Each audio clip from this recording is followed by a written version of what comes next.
여러분, 한 주간 평안하셨습니까? 하나님께서는 우리를 예배의 자리로 불러주심을 감사드립니다. 이제 다같이 자리에서 일어나셔서 우리의 마음과 정성을 다해 우리의 신하나님을 예배드리겠습니다.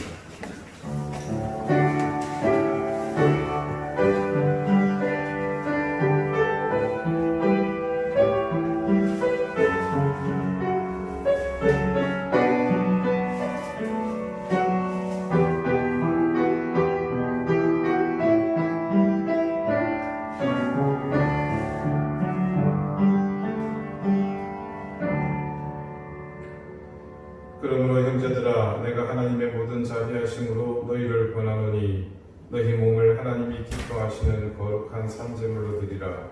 이는 너희가 드릴 영적 예배니라. 아멘. 자비로우신 하나님 앞에 이제 우리가 우리의 가장 겸손하고 낮은 모습으로 예배를 드리고자 합니다. 이 시간만큼은 우리의 모든 생각과 의지가 나를 버리고 하나님만을 바라보게 하옵소서. 거짓과 불의가 우리 가운데 남아있어서 하나님을 바라보는 것을 방해하지 않게 하시옵고, 분노와 질시가 우리의 경배를 헛되게 만들지 않도록 인도하여 주옵소서. 혹여 나약한 우리의 의지를 거짓과 불의를 용납하거든 성령의 강력한 힘으로 우리를 깨워주시고, 혹여 미련하여 여전히 분노와 질시를 담고 있거든 그 모든 추함과 더러움을 소멸하여 주옵소서. 자비로우신 하나님, 우리의 경배를 기뻐 받으시는 하나님이신 줄 우리가 아오니 연약하고 무지한 저희를 도우셔서 아버지께 기뻐하시는 참 예배를 드리게 해 주옵소서. 예수 그리스도 이름으로 기원하옵나이다. 아멘. 찬송가 1장 다 함께 찬송하겠습니다.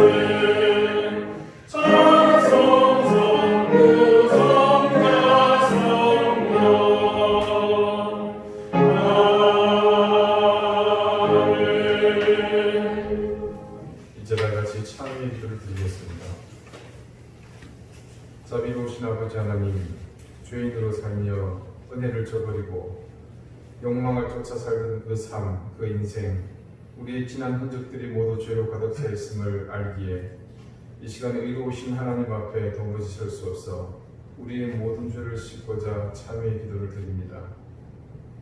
무시로 깨어있지 못하며 죄의 권능에서 벗어날 수 없다는 것을 알면서도 욕망이 부리는 그 길로 나아가느라 하나님의 존재를 까맣게 잊어버린 채 향방 없이 부귀한 길을 유리 방황하며 살았습니다. 우리의 인생은 가야 할 목적지를 향해서 노를 저어가는 것이 아니라 풍랑에 휩쓸리고 바람에 떠밀려가는 그런 배와 같았습니다. 하나님의 말씀을 가볍게 여기며 신앙의 눈으로 사는 삶을 귀찮게 생각했습니다. 그런 우리의 생각과 판단은 곧장 선하지 못한 우리의 행동과 삶으로 나타났으며 그 삶은 우리를 더욱 불의한 인생으로 떠밀었습니다.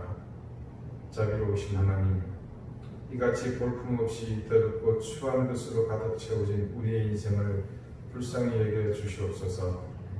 우리의 죄와 허물을 주여 용서해 주시옵소서. 이제는 하나님과 나만이 아는 죄를 생각하며 계속해서 침묵 가운데 참회의 기도를 드립니다.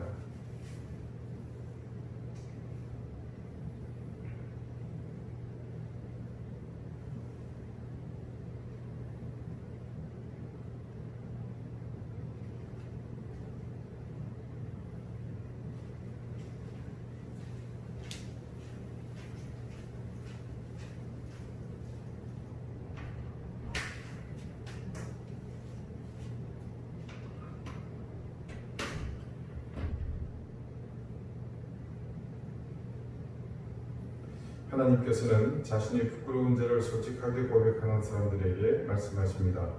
내 이름으로 일컫는 내 백성이 그들이 악한 길에서 떠나 스스로 낮추고 기도하여 내 얼굴을 찾으면 내가 하늘에서 듣고 그들의 죄를 사하고 그들의 땅을 고칠지라. 아멘. 이제는 사도신경으로 우리의 신앙을 고백하오니 나는 전능하신 아버지 하나님 천지의 창조주를 믿습니다. 나는 그의 유일하신 아들 우리 주 예수 그리스도를 믿습니다. 그는 성령으로 잉태되어 동정녀 마리아에게서 나시고 본디오 빌라도에게 고난을 받아 십자가에 못 박혀 죽으시고 장사된 뒤 사흘 만에 죽은 자 가운데서 다시 살아나셨으며 하늘에 오르시어 전능하신 아버지 하나님 우편에 앉아 계시다가 거기로부터 살아있는 자와 죽은 자를 심판하러 오십니다. 나는 성령을 믿으며 거룩한 공교회와 성도의 교제와 죄를 용서받는 것과 몸의 부활과 영생을 믿습니다. 아멘. 자리에 앉으시기 바랍니다. 이제 다 함께 성시를 교독하겠습니다. 성시는 교독문 87번 요한계시록 21장입니다.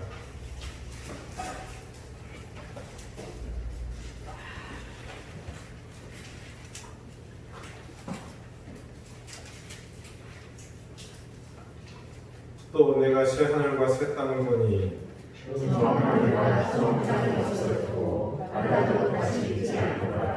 또 내가 봄에 거룩한 성 새 예루살렘이 하나님께로부터 하늘에서 내려오니 그 준비한 것이 신부가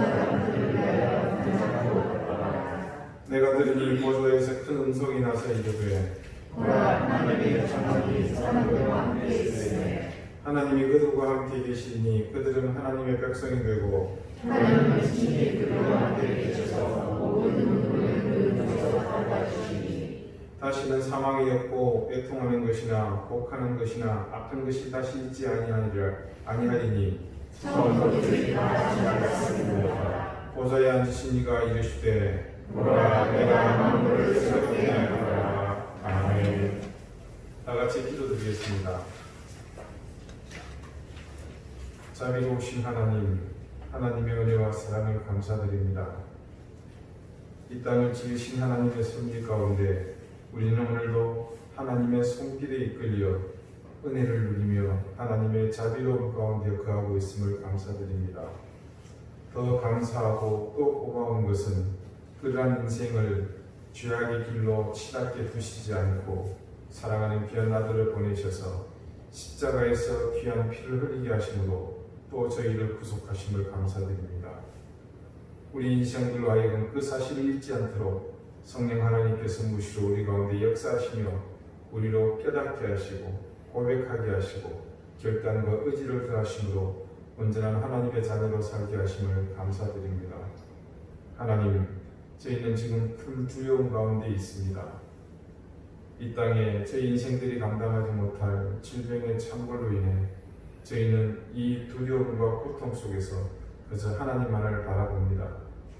하나님, 그러면서도 두려운 것은 이 질병으로 인한 죽음과 멸망이 아니라 우리가 이런 현실이 익숙해지고 또 하나님 이런 잘못되고 어그러진 길에 저희가 익숙해져 가는 것들입니다.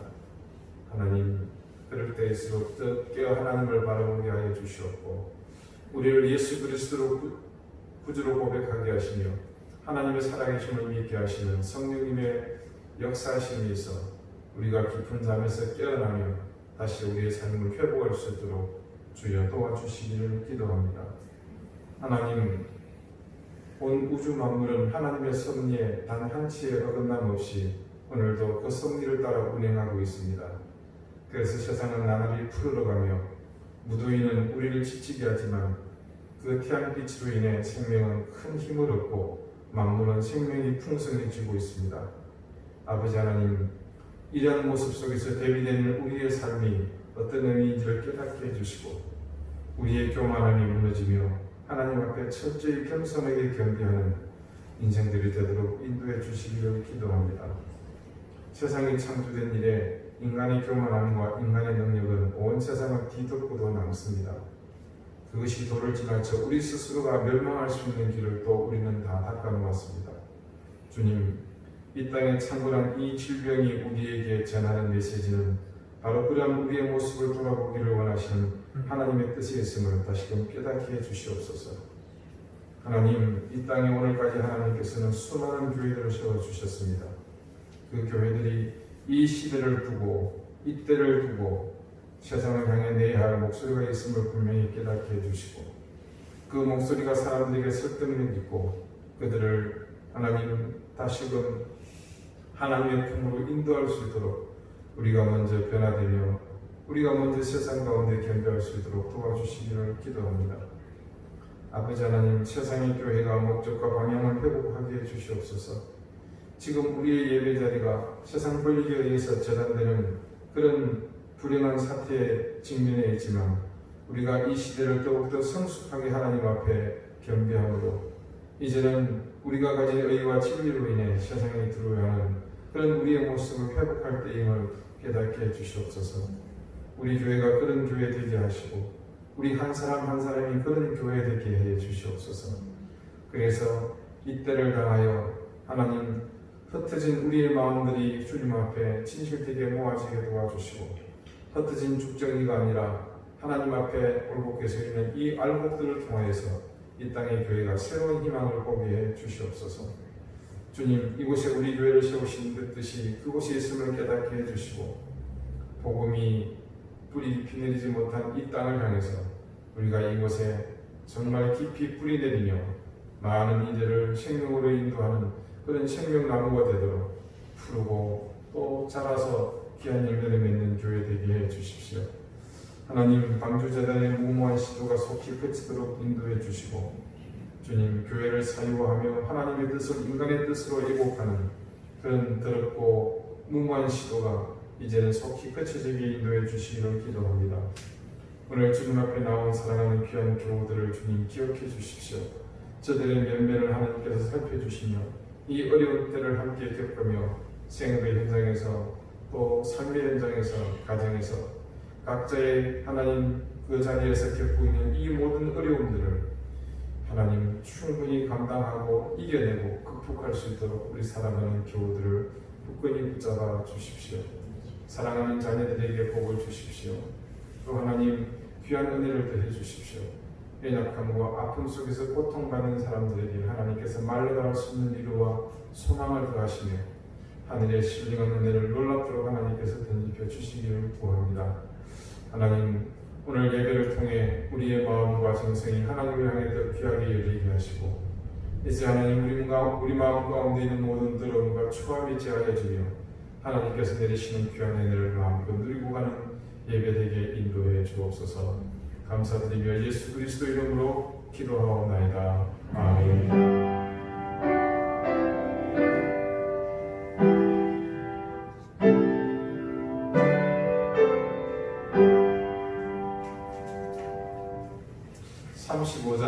함께 찬송하겠습니다.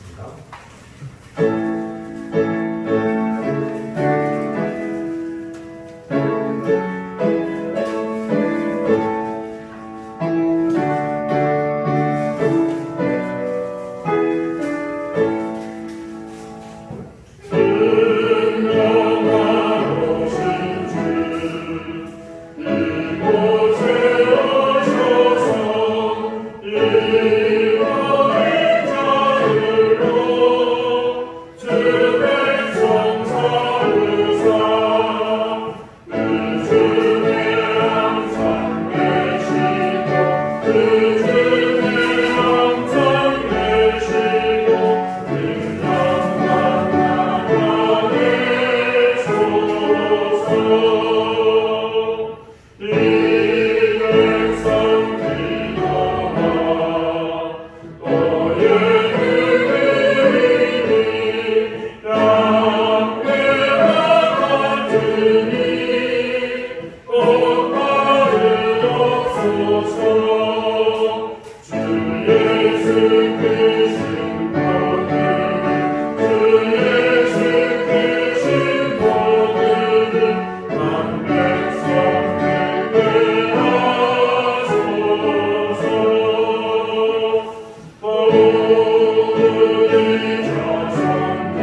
구약 성경 룻기 2장 13절 14절 말씀입니다.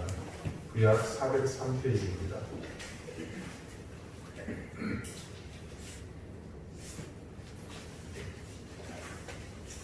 룻기 2장 13절 14절 말씀을 제가 읽겠습니다. 이제 다 같이 자리에서 일어나셔서 하나님의 말씀을 경청하십시오.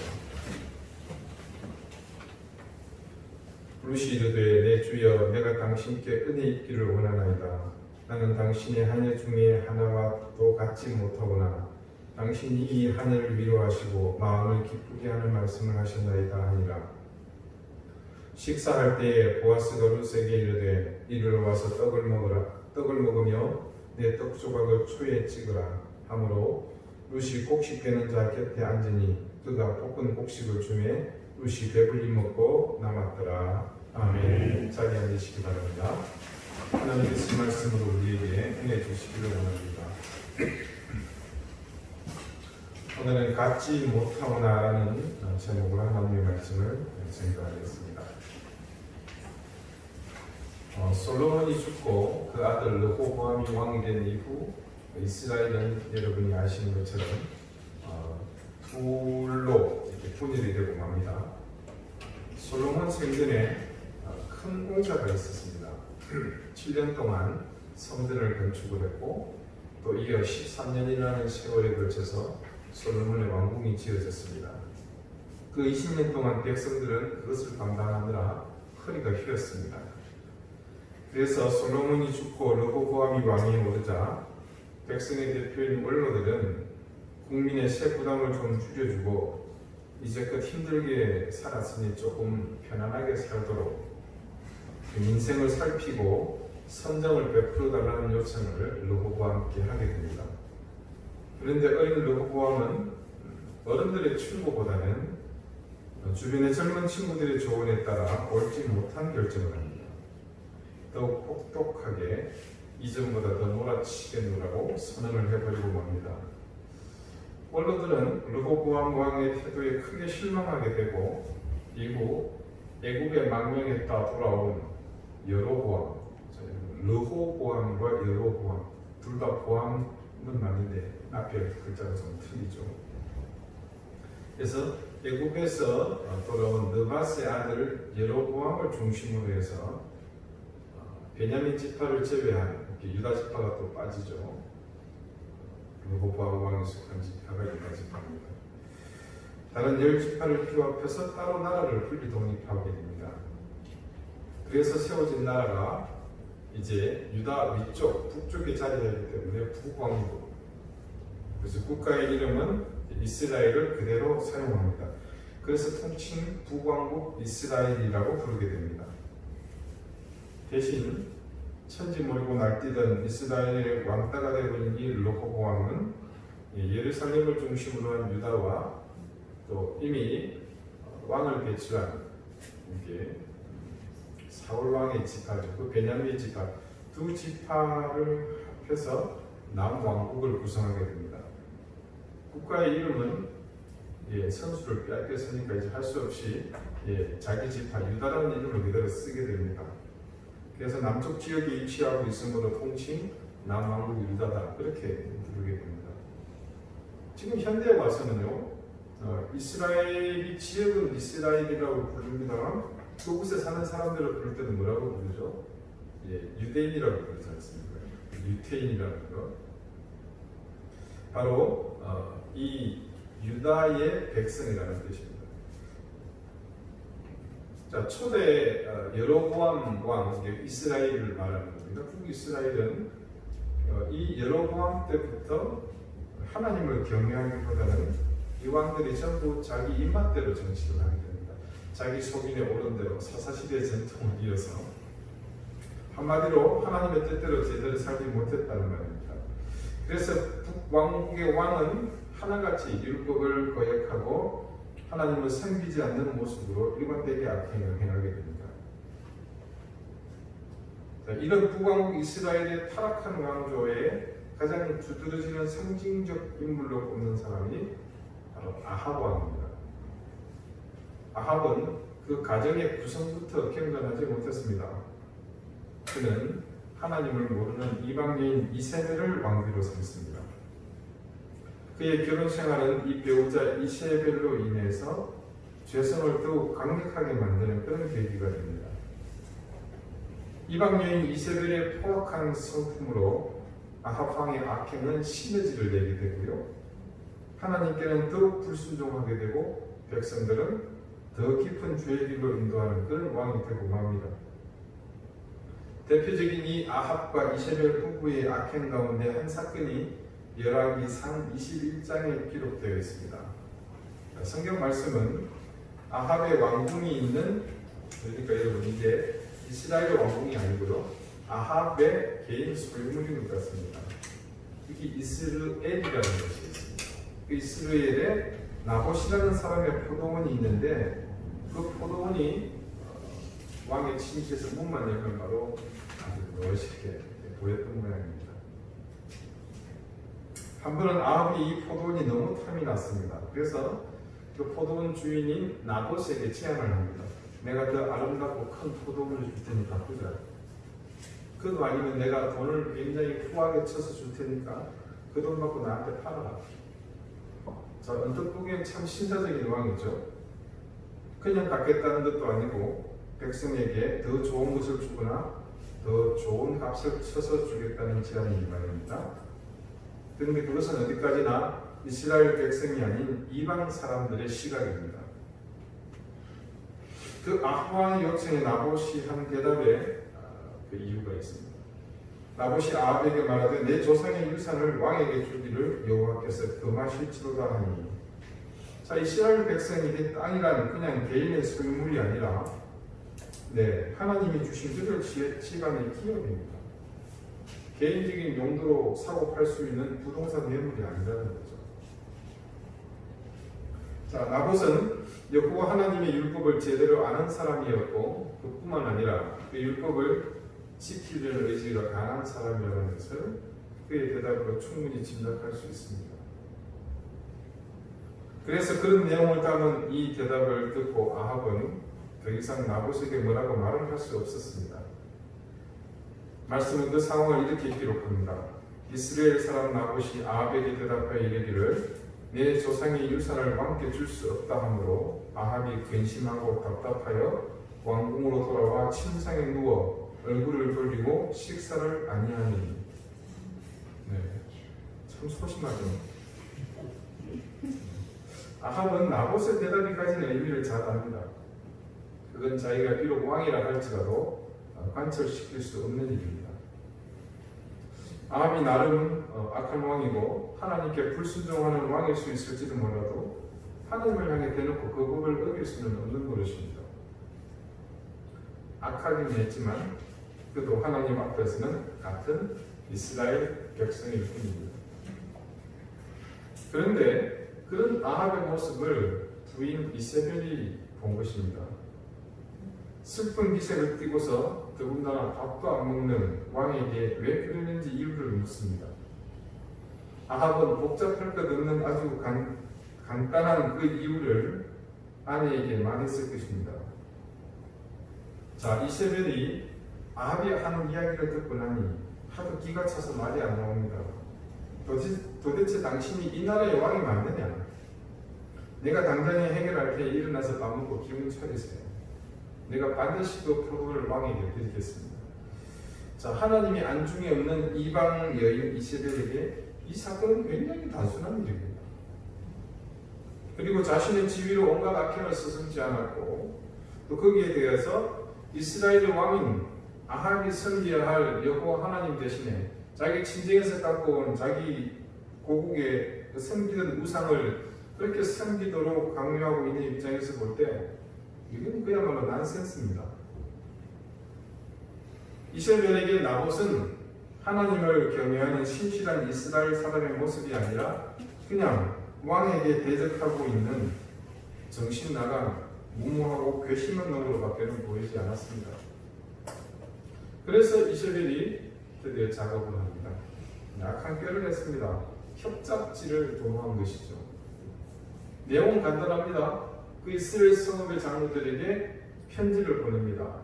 편지의 내용은 성내에 금식을 먼저 선포하라는 것이죠. 뭔 얘기겠습니까? 뭔가 심각한 일이 지금 일어났다.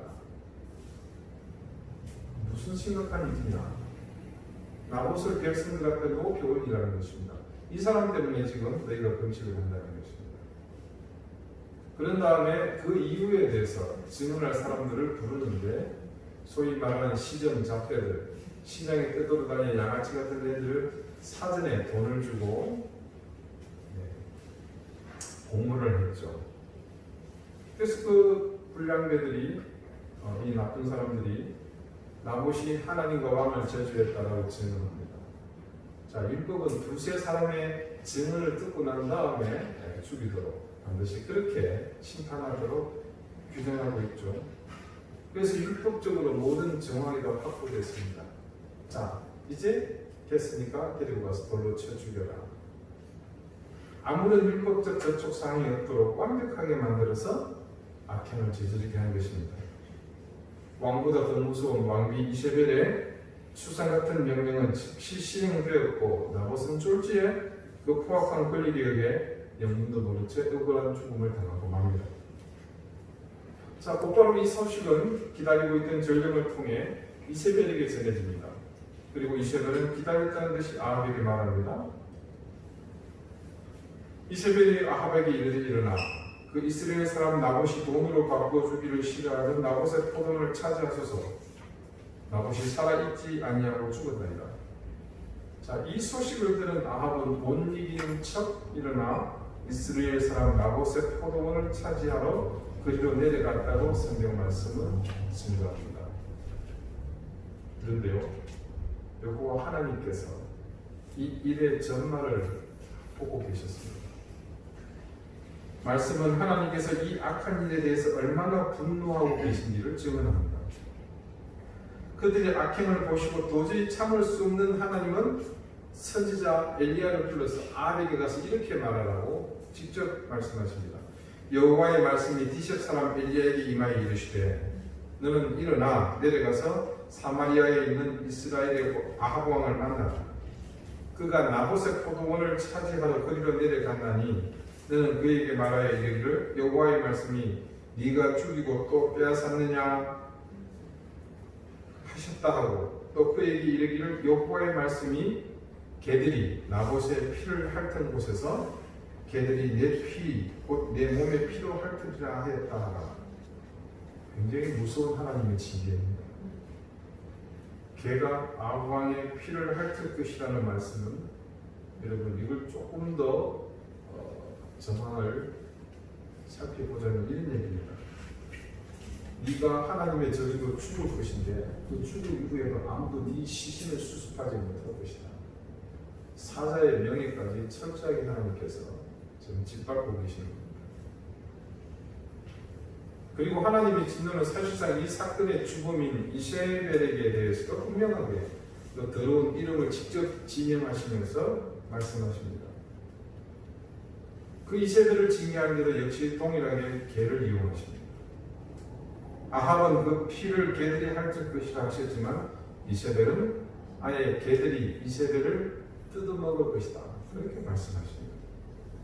그리고 그런 징계를 내리는 이유는 다름이 아니라 네가 남편인 아합을 충동하여 유례가 없는 악한 왕을 만들었기 때문이라고 하십니다. 아합은 분명 그렇게 생각했죠. 하나님의 계명은 어길 수 없다.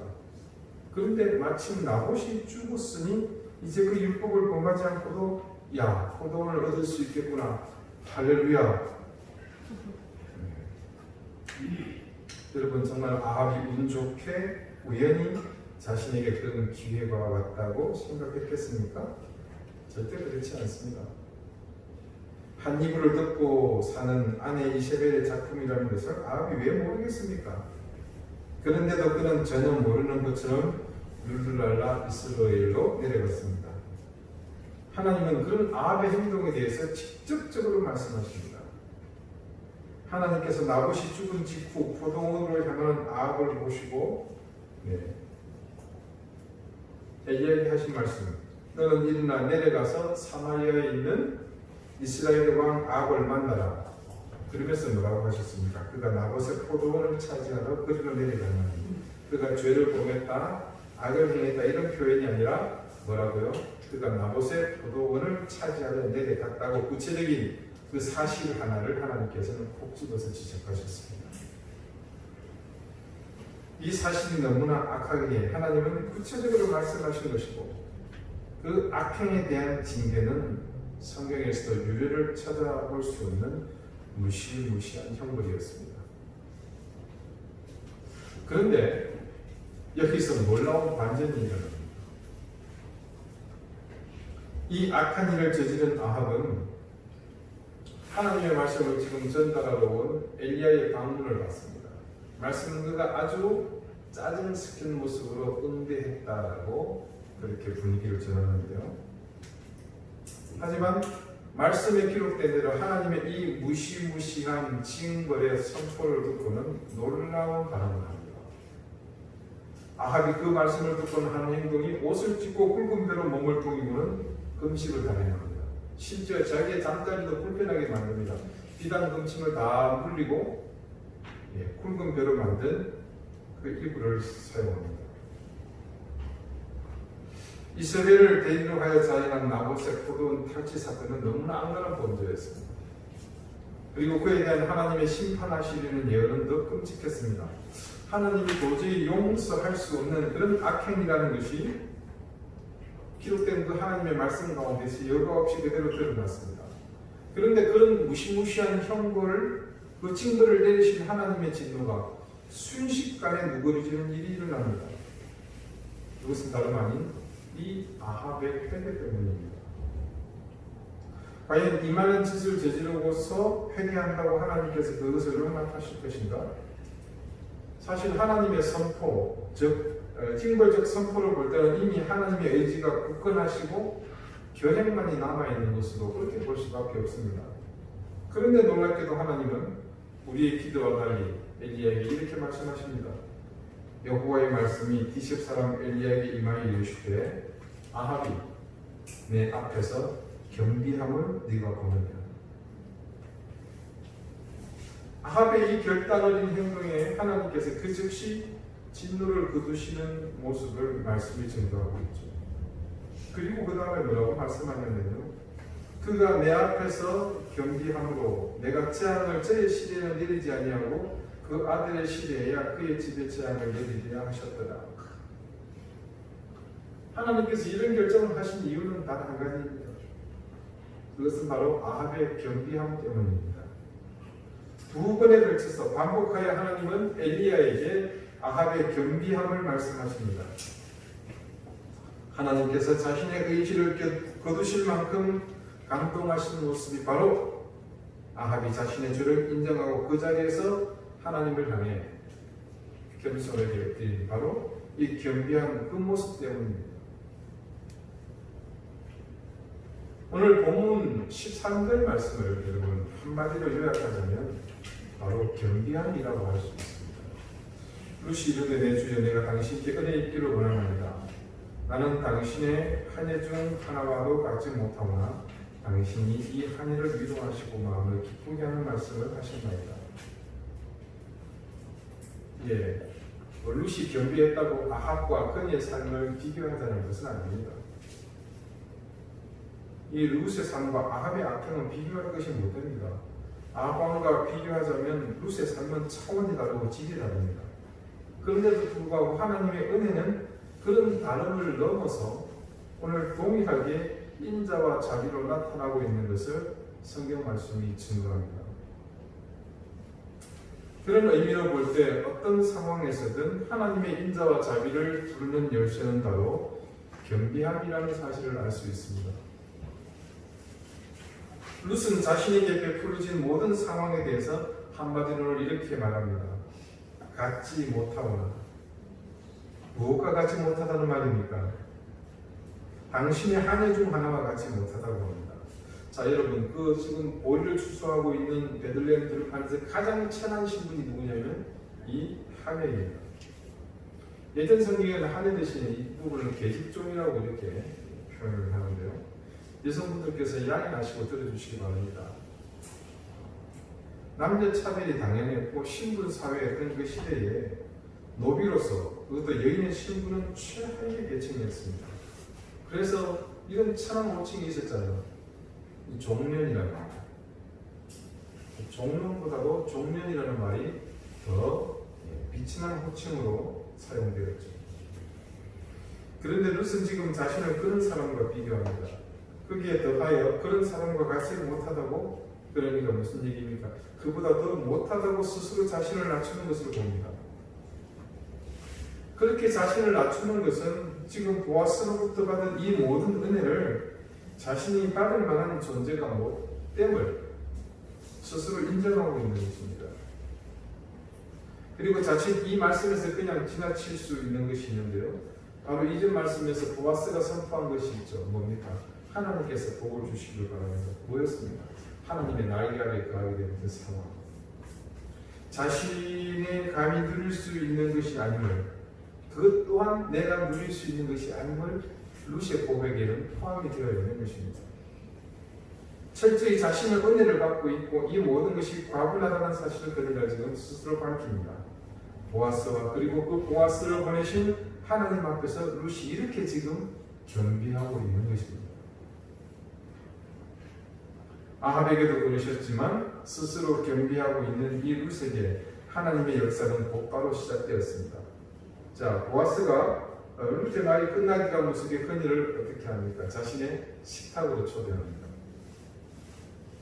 지금 이 장면을 보면서 보아스가 그 많은 친절을 베푸는구나라고 단지 그렇게 생각할 수 있습니다만은, 하지만 지금 이 장면은 이 룻기 전체에서도 결코 순위에서 빠지지 않는 굉장히 파격적이고 충격적인 장면입니다. 자, 여러분, 우리나라도 그랬지만 그 나라 역시 그 시대에는 마찬가지입니다. 지금 보아스가 초대한 그 자리는 비록 일꾼들, 그 집에 종들과 함께 있는 자리긴 하지만 남자들이 있는 곳입니다. 그런 자리에 부정한 이방 여인 룻이 말한 것처럼 실제로 그 집의 한 여보다 신부지 못한 여자를 부른 것입니다. 룻의 겸비함을 통해 하나님이 어떻게 역사하고 계시는지 말씀은 지금 그녀에게 일어나고 있는 일들을 그대로 보여주고 있습니다. 이것은 시작에 불과합니다. 우리는 이제 매주 그녀의 겸비함에 대해 하나님이 어떻게 보상하고 계신지, 어떻게 쏟아부으시는 놀라운 은혜가 있는지를 마주하게 될 것입니다. 여러분, 우리가 살면서요, 온전하지 못하기 때문에 간혹 어쩌다가 정말 아합과 같은 모습으로 살 수 있습니다. 아니면 조금 더 가끔 더 드물게 어쩌다가 신실해져서 정말 한옥 룻과 같은 모습으로 하나님 앞에서 설 수도 있을 것입니다. 그런데 우리가 어떤 모습으로 하나님께 보이는 한 가지만은 꼭 기억하십시오. 그것은 내가 아합과 같은 모습이 되었든 혹은 룻의 모습과 같이 되었든 어떤 상황이든 그 자리에서 나 자신을 하나님께 드러내거나 혹은 자신의 의지를 고수하면서 하나님의 뜻에 맞서지 마십시오. 내가 부족해서 하나님의 뜻을 거역하거나 혹은 불순종했다고 해서 그것으로 나도 모르겠대 그만이다, 그리고는 무책임하게 모른 채 돌아서지 마십시오.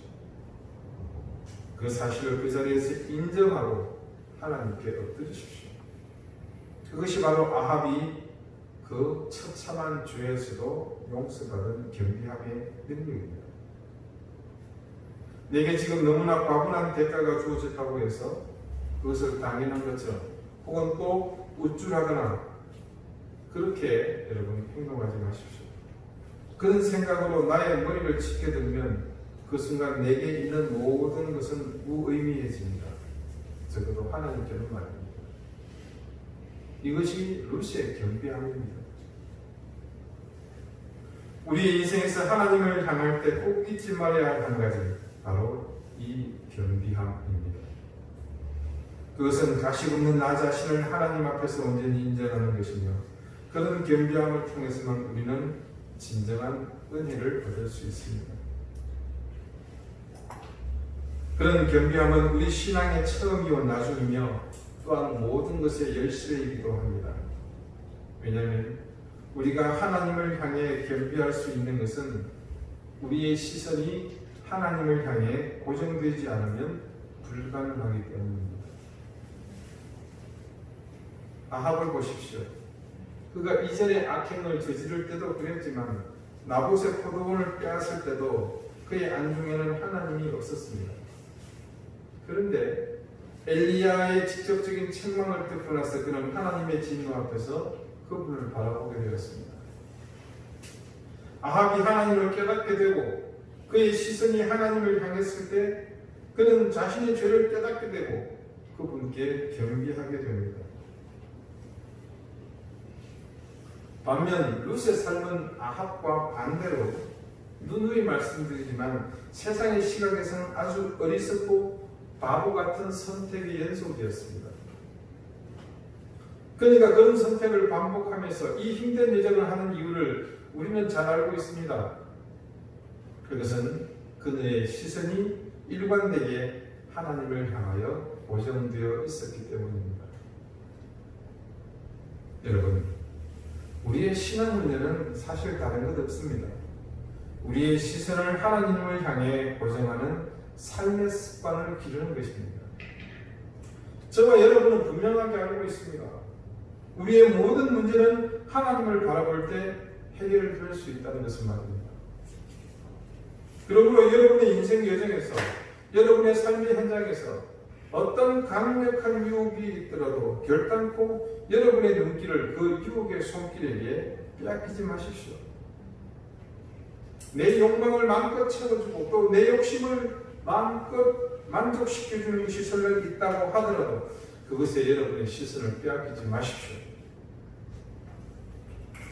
그럴 때마다 오롯이 하나님을 향해 여러분의 시선을 고정하십시오. 그럴 때에 우리는 하나님을 향해 겸비하는 삶을 살게 될 것입니다. 그러면서 우리는 그 삶을 통해서 우리가 하나님의 자녀됨이 어떤 복을 누리게 되는 것이기를 깨닫게 됩니다. 놀라운 은혜의 삶을 살게 될 것입니다. 기도드리시겠습니다. 하나님, 우리는 수없이 많은 유혹의 손길에 우리의 시선을 빼앗기며 살았습니다. 우리의 눈길이 머물면서 그곳에 우리의 마음도 빼앗기며 우리는 하나님보다 세상을 바라보며 살았습니다. 하나님은 스스로 겸비하며 하나님을 바라보는 인생을 복되게 여기심을, 그리고 그 겸비함의 시작은 우리가 유혹을 따라 썩어져가는 옛사람을 쫓는 삶에서 벗어나 우리의 시선을 하나님께 고정하는 것이 있음을 깨달았습니다. 주님, 이제 우리가 흔들림 없는 믿음을 통해 하나님만을 바라보게 해 주십시오. 그래서 우리 스스로가 하나님을 향해 겸비하는 인생이 되어 복된 인생에게 주시는 은혜와 복을 누리게 해 주십시오. 예수 그리스도 이름으로 기도드리옵나이다. 아멘. 315장 함께 찬송하겠습니다.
자비로우신 하나님, 우리에게 베푸신 은혜와 사랑을 감사드립니다. 하나님께서 베푸신 놀라운 은혜를 잊지 않는 마음으로, 감사하는 마음으로 하나님께서 주신 것을 구별하여 아버지 앞에 드립니다. 그것이 우리의 마음과 정성, 우리의 사랑과 또한 우리의 인생을 담아서 아버지 주여 기쁘게 받아주시옵소서. 드린 손길을 기억하시고 하늘의 신령한 이름과 땅의 기름진 복을 넘치게 하시며 하나님이 더하신 귀한 은혜로 그 삶과 가정과 생활과 자녀가 더욱더 인득함을 누리게 해 주시옵소서. 주님, 오늘도 우리의 교우들의 형편을 살펴주시고 하나님께서 그 모든 것을 친히 이끄시고 붙드시며 인도해 주시기를 기도합니다. 유화성 권사님, 또 김저스틴, 그리고 우리 최영수 집사님, 하나님 지구 가운데 있는 이 귀한 영혼들 주님께서 굳건히 붙잡아 주시고 주님 그들을 치유해 주시기를 기도합니다. 또 하나님 잉태하여 곧 산딸을 앞두고 있는 우리 산엄마를 하나님께서 굳건히 붙잡아 주시고 산모의 건강을 하나님께서 지켜주시기를 기도합니다. 지금도 큰 슬픔 가운데 우리 조선희 집사님, 하나님께서 그 여정을 굳건히 붙잡아 주시고 극복할 수 있는 힘을 주시고 이 모든 것에 하나님의 역사하심과 승리하심이 있음을 이제는 깨닫고 인정하게 하시며 또 그런 마음 가운데 채워주신 하나님의 귀한 놀라운 은혜가 그 여정을 더욱더 굳건하게 세워주시기를 기도합니다. 시부를 떠나보내고 또한 슬픔 가운데 있는 전은숙 집사님, 귀한 여정을 주님께서 더욱더 굳건히 붙드시고 남은 가족들을 정말로 하나님 구원의 길로 인도하기 부족함이 없도록 우리 사랑하는 여정에게 주님께서 큰 힘과 능력과 담대함을 더하여 주시옵소서. 하나님 감사드립니다. 이 모든 것이 주님의 손길이고 은혜임을 이 예물을 드리며 그렇게 고백하오니 주여 기쁘게 받아주옵소서. 감사드리며 예수 그리스도의 이름으로 복을 기도드립니다. 아멘. 네, 교회 소식은 특별한 것은 없습니다. 계속해서 여러분 코로나 사태가 진정되기를 위해서 백신 개발이 속히 이루어지기 위해서 함께 기도해 주시기를 부탁드리겠습니다. 이번 주간에도 제주 지역에 확진자가 생기는 중에 직장에 좀 많이 놀라셨을 텐데 늘 잘 살피시고 여러분 스스로가 자신을 잘 지켜내시기를 당부드리겠습니다. 교회 프로그램 회복은 우리 추위를 좀 더 지켜본 다음에 여러분에게 말씀을 드리도록 하겠습니다. 또 함께하지 못하는 교우들을 위해서 같이 좀 기도해 주시고 여러분 모두에게 하나님이 베푸시는 특별하고 귀한 은혜가 함께 하시기를 기원합니다. 다음 배자리에서 일어나셔서 앞에 계신 분들과 다양한 인사를 나누겠습니다. 선곡 54장 함께 찬송합니다.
이제는 예수 그리스도의 은혜와 하나님의 사랑과 성령의 교통하심이 우리의 시선이 어떤 상황에서도 하나님을 향해 고정되므로 우리가 우리 자신을 깨닫고 철저히 겸비하여 하나님의 은혜를 누리기를 소망하는 우리 사랑하는 방주교의 모든 성도들과 그 가정과 생업, 특별히 주신 귀한 자녀들 위해 이제로부터 영원토록 항상 함께 하시기를 간절히 축원하옵나이다. 아멘.